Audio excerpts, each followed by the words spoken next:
അസ്സലാമു അലൈക്കും. എല്ലാവർക്കും പുതിയൊരു വീഡിയോയിലേക്ക് സ്വാഗതം.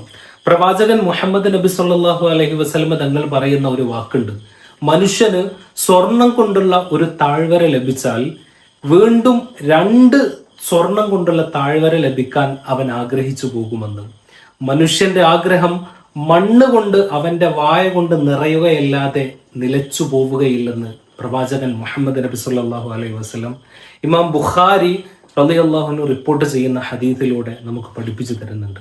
ഇപ്പൊ സോഷ്യൽ മീഡിയകളിൽ ഒന്നടങ്കം തരംഗമായി നിൽക്കുന്ന പാണ്ടിക്കാട് കുഞ്ഞാനടക്കം നിരവധി യൂട്യൂബേഴ്സ് നേതൃത്വം നൽകിയിട്ടുള്ള ഒരു ലക്കി ഡ്രോ ധാരാളമായിട്ട് ചർച്ച ചെയ്യുന്നുണ്ട്. ശരിക്കും ഈ കാര്യങ്ങളൊക്കെ പരിശുദ്ധ ഇസ്ലാം അംഗീകരിക്കുന്നുണ്ടോ എന്നുള്ളതാണ് ഈ വീഡിയോയിലൂടെ നമ്മൾ ചർച്ച ചെയ്യുന്നത്. തീർത്തും ഈ വീഡിയോ എന്നുള്ളത് ഇസ്ലാം മതത്തിൽ അതിൻ്റെ അനുഷ്ഠാനങ്ങളും അതിൻ്റെ വിധിവിലക്കുകളൊക്കെ ജീവിതത്തിൽ അനുഷ്ഠിച്ചു പോകുന്ന വെറും പേരിൽ മാത്രം മുസ്ലിം ആകി ജീവിക്കുന്നവർക്ക് വേണ്ടിയിട്ടല്ല എന്ന് ആദ്യമേ പറയുകയാണ്. അവർ വീഡിയോ കണ്ടിട്ട് ഒരു കാര്യമില്ല, മറിച്ച് ഇസ്ലാമിന്റെ നിയമങ്ങളും അത്യാവശ്യം ഇസ്ലാമിന്റെ നിർബന്ധിതമായ വിധിവിലക്കുകളൊക്കെ ജീവിതത്തിൽ കൊണ്ടു നടക്കുന്നവർക്ക് വേണ്ടി മാത്രമുള്ളതാണ്. ഈ ലോട്ടറി എന്ന് പറയുന്നത് പരിശുദ്ധ ഇസ്ലാം നിഷിദ്ധമാക്കിയിട്ടുള്ള ഒരു കാര്യമാണ്. ഇസ്ലാമിക വിധിവിലക്കുകൾ അംഗീകരിച്ചു പോകുന്നവർക്ക് ഒരിക്കലും ലോട്ടറി എടുക്കുന്നത് അനുവദനീയമല്ല എന്നുള്ളതാണ്. ഇതേ ഒരു വിഷയം തന്നെയാണ് ഈ ഒരു യൂട്യൂബേഴ്സ് ഒക്കെ, ഒരുപാട് കേരളത്തിലെ മുഖ്യധാര യൂട്യൂബേഴ്സ് ഒക്കെ ഇത് ചെയ്തിട്ടുണ്ട് എന്നുള്ളതാണ്.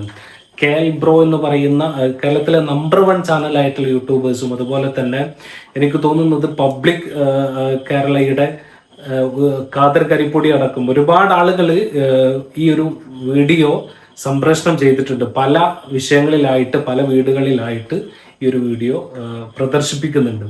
ഇതിൽ 1ാം സമ്മാനമായിട്ട് നൽകുന്നത് ഒരു വീടായിരിക്കും. പിന്നെ 2ാം സമ്മാനം ആ വീട്ടിലുള്ള ഉടമസ്ഥന്റെ കാറോ മറ്റു സ്ഥലങ്ങളോ ഒക്കെ ആയിരിക്കും ഇതിന്റെ സമ്മാനമായിട്ട് നൽകുക.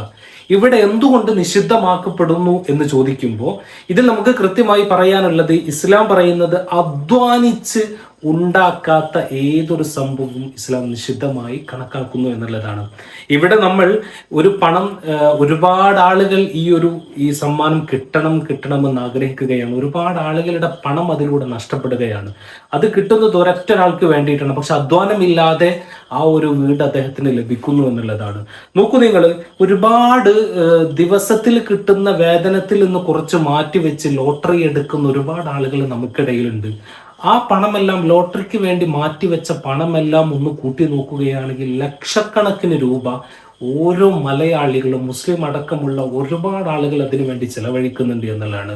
ഓരോ ദിവസം കിട്ടുന്ന തുച്ഛമായ 1000-ഓ 500-ഓ കിട്ടുന്ന സംഖ്യയിൽ നിന്ന് നേരെ ലോട്ടറിക്കാരൻ്റെ അടുത്ത് നിന്ന് ലോട്ടറി എടുക്കുമ്പോൾ ആ പാവത്തിന് സ്വന്തം കടം വീട്ടാൻ പോലും പണം ബാക്കിയില്ലാത്തൊരവസ്ഥയിലേക്ക് പലരും നമ്മൾ മാറുന്നുണ്ട് എന്നുള്ളതാണ്. അതുകൊണ്ട് തന്നെയാണ് സ്ഥിരമായിട്ട് ലോട്ടറി എടുക്കുന്നവൻ, ഒരുപക്ഷെ അവനക്ക് ചില സമയത്തൊക്കെ ലോട്ടറി അടിക്കാറുണ്ട് എന്നുണ്ടെങ്കിലും അവൻ ദാരിദ്ര്യത്തിലേക്ക് കൂപ്പുകുത്തുന്ന പല സാഹചര്യങ്ങളും നമ്മൾ കാണാറുണ്ട്.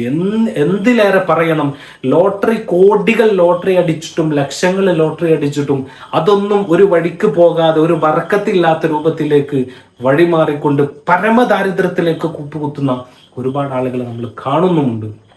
അതുകൊണ്ട് തന്നെയാണ് പരിശുദ്ധ ഇസ്ലാം ഈ ലോട്ടറി നിഷിദ്ധമാക്കിയിട്ടുള്ളത് എന്നുള്ളതാണ്.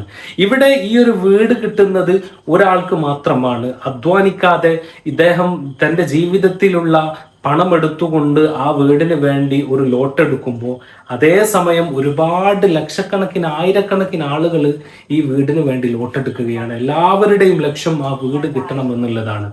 അപ്പോൾ ജീവിതത്തിൽ അധ്വാനിച്ചുണ്ടാക്കുന്ന ഈ ഒരു ക്യാഷ് മറ്റുള്ളവന്റെ ഒരുപാട് അധ്വാനങ്ങളുടെ ഒരു ഫലമാണ്. ഒരുപാട് കണ്ണുനീരുകളുടെയും ഒരുപാട് അധ്വാനത്തിന്റെയും ഒരുപാട് വിയർപ്പ് തുള്ളികളുടെയും ഒരുമിച്ച് കൂട്ടപ്പെടലാണ് ഒരൊറ്റ ആൾക്ക് വേണ്ടി നൽകപ്പെടുന്നത് എന്നുള്ളതാണ്. അതുകൊണ്ട് തന്നെയാണ് ഇത് ഇസ്ലാം നിഷിദ്ധമാക്കിയിട്ടുള്ളത്. ഇതൊരിക്കലും ഇസ്ലാമിൽ നമുക്ക് അനുവദനീയമായി നമുക്കൊരിക്കലും കണക്കാക്കാൻ സാധിക്കുകയില്ല എന്നുള്ളതാണ്. നിരവധി വീഡിയോകളിലും കമന്റുകളിലൊക്കെ അറിയാതെ ഇതിൽ ചെന്നുപെടുന്ന ഒരുപാട് ആളുകളുണ്ട് എന്നുള്ളതാണ്. വഞ്ചിതരാകുന്ന ഒരുപാട് ആളുകളുണ്ട് എന്നുള്ളതാണ്. ഞാനിവിടെ സവിസ്തരം പ്രതിപാദിക്കുന്നത് കുഞ്ഞാൻ പാണ്ടിക്കാട് ചെയ്ത ആ ഒരു ലോട്ടെടുപ്പ് അത് ശരിയോ തെറ്റോ എന്നൊന്നും നമുക്ക് ജഡ്ജ്മെന്റ് ചെയ്യാനുള്ള യാതൊരുവിധ അവകാശവുമില്ല. അദ്ദേഹത്തിന്റെ സത്യാവസ്ഥ വിശദീകരിക്കുന്നതിന് വേണ്ടി അദ്ദേഹം നേരെ വയനാട്ടിലേക്ക് പോയിട്ട് അദ്ദേഹത്തിന്റെ സത്യാവസ്ഥ വിശദീകരിക്കുന്നുണ്ട്. അതൊക്കെ അതിന്റെ വഴിക്ക് പോകട്ടെ. നമ്മൾ ഇതിന്റെ നിയമ സാധുതയാണ് നമ്മൾ ഇവിടെ ചർച്ച ചെയ്യുന്നത്. ഇത് വിധികളൊന്നും ഇസ്ലാമിന്റെ വിധികളിലേക്കൊന്നും പോകേണ്ട ഒരാവശ്യമേ ഇല്ല. നമുക്ക് സാധാരണ തന്നെ ഇത് ചിന്തിച്ചു നോക്കിയാൽ തന്നെ നമുക്ക് മനസ്സിലാക്കാൻ പറ്റും. ഒരുപാട് പാവങ്ങളുടെ കണ്ണുനീരിന്റെയും വിയർപ്പ് തുള്ളികളുടെയും ഫലമാണ്, അതിൻ്റെയൊക്കെ ഒരു ഒരുമിച്ച് കൂട്ടലാണ് ഒരാൾക്ക് ഇത് ലഭിക്കുന്നത്. അതുകൊണ്ട് തീർത്തും ഇത് നിഷിദ്ധം തന്നെയാണ്. ഇത്തരത്തിലുള്ള ചതികളിലും ഇത്തരത്തിലുള്ള വഞ്ചനകളിലൊക്കെ നമ്മൾ ചെന്ന് വീഴാതെ നമ്മളെ തന്നെ സ്വയം നിയന്ത്രിതരായി മുന്നോട്ട് കൊണ്ടുപോകണമെന്നുള്ള ഒരു കാര്യം മാത്രം നിങ്ങളോട് ഓർമ്മപ്പെടുത്താൻ വേണ്ടി ആഗ്രഹിക്കുകയാണ്. മനുഷ്യന്റെ പൊതു സ്വഭാവമായി തന്നെ അള്ളാഹു താല പറയുന്നത് വഇന്നഹു ലിഹുബ്ബിൽ ഖൈരി ലശദീദ്, തീർച്ചയായും അവന് ധനത്തോടുള്ള സ്നേഹം കഠിനമായവനാണ് എന്നുള്ളതാണ്. വിശുദ്ധ ഖുർആനിലെ 100-ാമത്തെ സൂറത്തിലെ 5-ാമത്തെ ആയത്തിലാണ് ഇത് വിശദീകരിക്കുന്നത്.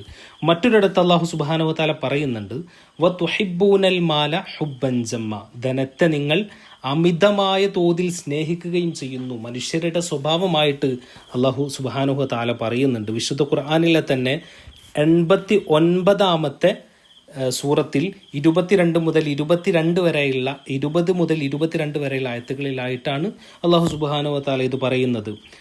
നേരത്തെ നമ്മൾ വീഡിയോയിലൂടെ തന്നെ പറഞ്ഞിട്ടുള്ള ബുഖാരിയിലെ ഹദീത്ത് എന്ന് പറയുന്നത് മഹാനായ അനസ് ഇബ്നു മാലിക് റളിയല്ലാഹു അൻഹുവിൽ നിന്ന് നിവേദനം ചെയ്യുന്ന ഒരു ഹദീത്താണ്. നബി തങ്ങൾ പറയുന്നുണ്ട്, മനുഷ്യന്റെ സ്വർണത്തിന്റെ ഒരു താഴ്വര ലഭിച്ചാൽ 2 താഴ്വരകൾ ഉണ്ടാകാൻ അവൻ ആഗ്രഹിക്കുമെന്നുള്ളതാണ്. മണ്ണല്ലാതെ അവന്റെ വായ നിറക്കുകയില്ല എന്ന് ബുഖാരി ഇമാം റിപ്പോർട്ട് ചെയ്ത ഹദീത്തിലൂടെ നമുക്ക് കാണാൻ സാധിക്കും.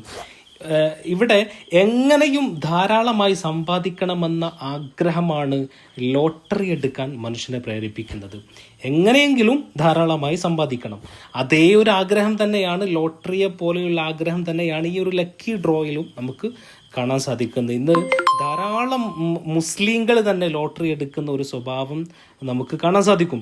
ഇതിൻ്റെയൊക്കെ ഒരു കാരണം ധനത്തോട് അത്യാർത്തി ഉണ്ടാകുന്നു എന്നുള്ളതാണ്. മനുഷ്യൻ സൃഷ്ടാവിനെയും സൃഷ്ടികളെയും ധനത്തോട് അത്യാർത്തി ഉണ്ടാകുമ്പോൾ മറന്നു പോകുന്ന ഒരു കാര്യം യാഥാർത്ഥ്യം തന്നെയാണ്. നമ്മളൊക്കെ ധനത്തിലേക്ക് അമിതമായ അത്യാർത്തി ഉണ്ടാകുമ്പോൾ പടച്ചോനെ നമ്മൾ മറന്നു പോകും. അപ്പോൾ അതുകൊണ്ട് തന്നെയാണ് ഇസ്ലാം ലോട്ടറി നിഷിദ്ധമാക്കിയത് എന്നുള്ളതാണ്. അപ്പോൾ നമുക്കറിയാം അല്ലാഹു സുബ്ഹാനഹു വ തആല പറയുന്നുണ്ട് യസ്അലൂനക അനിൽ ഖംരി വൽ മൈസിർ ഖുൽ ഫീഹിമ ഇസ്മുൻ കബീറും വ മനാഫിഉ ലിന്നാസി വ ഇസ്മുഹുമ അക്ബറു മിൻ നഫ്ഇഹിമാ. നബിയോട് പറയാൻ, നബിയെ നിങ്ങളോടവർ ഖംർ എന്ന് പറഞ്ഞാൽ മദ്യത്തെയും മൈസിർ എന്ന് പറഞ്ഞാൽ ചൂതാട്ടത്തെയും പറ്റി ചോദിക്കുന്നു. നബിയോട് ചോദിക്കുകയാണ്. ആ ഒരു അവസരത്തിലാണ് ഈ ആയത്തിറങ്ങുന്നത്. ഖംറിനെ കുറിച്ചും അതുപോലെ തന്നെ ചൂതാട്ടത്തെക്കുറിച്ചുമാണ് നബിയെ നിങ്ങളോട് ചോദിക്കുന്നത്. അപ്പോൾ നബിയെ നിങ്ങൾ പറയുക, അവ രണ്ടിലും ഗുരുതരമായിട്ടുള്ള പാപമുണ്ട്. ഖംറിലും ചൂതാട്ടത്തിലും ഗുരുതരമായ പാപമുണ്ട് നബി എന്ന് അവരോട് നിങ്ങൾ പറയുക. ജനങ്ങൾക്ക് അതിൽ ചില പ്രയോജനങ്ങളുമുണ്ട്, എന്നാൽ അവയിലെ പാപത്തിൻ്റെ അംശമാണ് പ്രയോജനത്തിൻ്റെ അംശത്തെക്കാൾ വലുതെന്ന് അല്ലാഹു സുബ്ഹാനഹു വ തആല പറയുന്നുണ്ട്. ഇത് കൃത്യമാണ് ഈ ഒരു ആയത്ത് എന്നുള്ളതാണ്. അല്ലാഹു നബി തങ്ങൾക്ക് പഠിപ്പിച്ചു കൊടുക്കുന്നുണ്ട്, നബിയെ ചൂതാട്ടത്തെക്കുറിച്ചും ഖംറിനെ കുറിച്ചും നിങ്ങൾ ജനങ്ങളോട് പറഞ്ഞു കൊടുക്കേണ്ടത് രണ്ടിലും ഗുരുതരമായ പാപമുണ്ട് എന്നുള്ളതാണ്. ചൂതാട്ടത്തിൻ്റെ ഒരു ഭാഗമാണ് ഈ ഒരു ലക്കി ഡ്രോ എന്ന് പറയുന്നത്. രണ്ടിലും ഗുരുതരമായിട്ടുള്ള പാപമുണ്ട്, എന്നാലോ ജനങ്ങൾക്കതിൽ പ്രയോജനവുമുണ്ട്. എന്നാൽ പ്രയോജനത്തെക്കാൾ എത്രയോ ഇരട്ടി ഭയാനകമാണ് അതിൻ്റെ പാപമെന്ന് അല്ലാഹു സുബ്ഹാനഹു വ തആല ഇവിടെ സൂചിപ്പിക്കുന്നുണ്ട് എന്നുള്ളതാണ്. ഇവിടെ മൈസിർ എന്ന് പറയുമ്പോൾ, ചൂതാട്ടം എന്ന് പറഞ്ഞാൽ നിങ്ങൾക്കൊക്കെ അറിയുന്നത് പോലെ അധ്വാനമില്ലാതെ, അതായത് പ്രയാസപ്പെടാതെ എളുപ്പത്തിൽ കൂടുതൽ സമ്പത്ത് നേടാനുള്ള ഒരു ഏർപ്പാട് എന്നുള്ളതാണ് ഈ ഒരു മൈസിർ എന്നതുകൊണ്ട് അർത്ഥമാക്കുന്നത്. അതുകൊണ്ട് തന്നെ ചൂതാട്ടവും ലോട്ടറിയും ഇത്തരത്തിലുള്ള ലക്കി ഡ്രോയുമെല്ലാം ഈ ഒരു ഇനത്തിൽ പെടും എന്നുള്ളതാണ് ഇത് നിഷിദ്ധമാകാൻ തന്നെ കാരണം. അതുകൊണ്ട് ഈ ഒരു വിഷയമെന്ന് പറയുന്നത് വളരെ വിശാലമായി കിടക്കുന്ന വിഷയങ്ങളാണ്.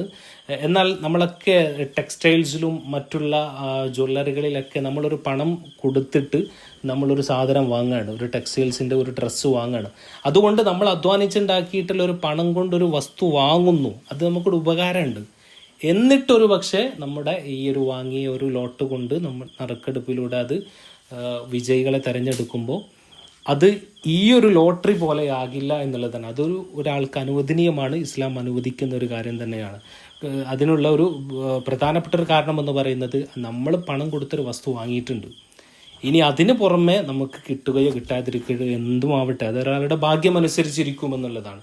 പക്ഷേ ഇവിടെ എന്ന് പറയുന്നത് ഇത് കിട്ടും എന്നുള്ളത് ഒരു ഉറപ്പില്ല. നമ്മളൊരു പ്രൊഡക്റ്റ് വാങ്ങുന്നില്ല, നമ്മൾ ആ പണം വെറുതെ അങ്ങ് ചിലവായി പോവുകയാണ് എന്നുള്ളതാണ്. അതുകൊണ്ട് തന്നെ ഈ ഒരു വിഷയത്തിൽ ഒരുപാട് കമൻറ്റുകളിലൊക്കെ ഇത്തരത്തിലുള്ള വിവാദങ്ങൾ അറിയാതെ ചെന്നപ്പെടുന്നവരൊക്കെ കണ്ടപ്പോഴാണ് ഈ ഒരു വീഡിയോ ചെയ്യണമെന്ന് കരുതിയിട്ടുള്ളത്. எனவே നല്ലത് ചിന്തിക്കാനും നല്ലത് പ്രവർത്തിക്കാനും സമ്പത്തിൽ ബറക്കത്ത് ലഭിക്കാനൊക്കെ പഠിച്ചു നമുക്ക് തൗഫീക്ക് നൽകട്ടെ എന്ന് പ്രത്യേകം പ്രാർത്ഥിച്ചുകൊണ്ട് വീഡിയോ അവസാനിപ്പിക്കുന്നു. Anyway thanks for watching. അസ്സലാമു അലൈക്കും വറഹ്മത്തുള്ളാഹി.